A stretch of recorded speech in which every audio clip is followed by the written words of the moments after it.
La Terre est plate, comme une planche à billets. Le zéro monétaire. Toute notre monnaie est en réalité une forme de dette, que l'on appelle monnaie-dette. Pour mieux comprendre ce concept, imaginons un scénario où toute l'humanité déciderait de rembourser cette dette en même temps, disons un lundi matin.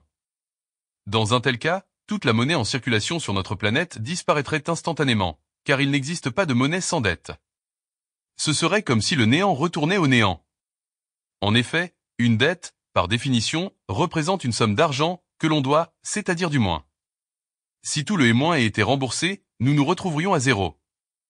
Dans ce scénario fictif, les banques n'auraient d'autre choix que de recréer de la dette, donc du moins, et donc de générer de la nouvelle monnaie, de la nouvelle dette, afin de relancer l'économie et de poursuivre le cycle d'endettement.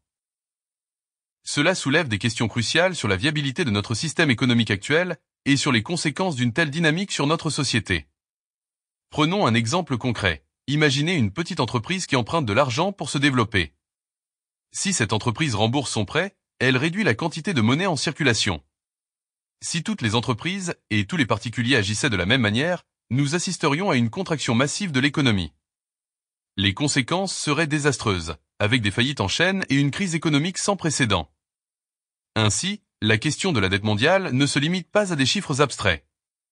Elle touche à la manière dont nous concevons notre économie, notre société et notre avenir. Magie financière, la baguette de l'endettement. Imaginez un instant que vous possédez un chapeau magique, un peu comme celui d'un prestidigitateur, et une baguette magique qui a le pouvoir incroyable de faire apparaître des billets de banque. Chaque fois que vous agitez votre baguette, un nouveau billet émerge du chapeau, brillant et tout frais. Imaginez ensuite que chaque billet est relié à un fil élastique invisible. Peu importe combien de billets vous tirez de votre chapeau, un jour ou l'autre, chacun d'eux devra retourner d'où il vient, car le fil élastique invisible attaché à chaque billet sorti du chapeau devient trop tendu à un moment donné et revient automatiquement dans le chapeau pour disparaître à nouveau. Ils sont destinés à disparaître dans le chapeau, à se fondre dans le néant, d'où ils ont été tirés. Cette image évoque une réalité profonde sur la nature de la création monétaire.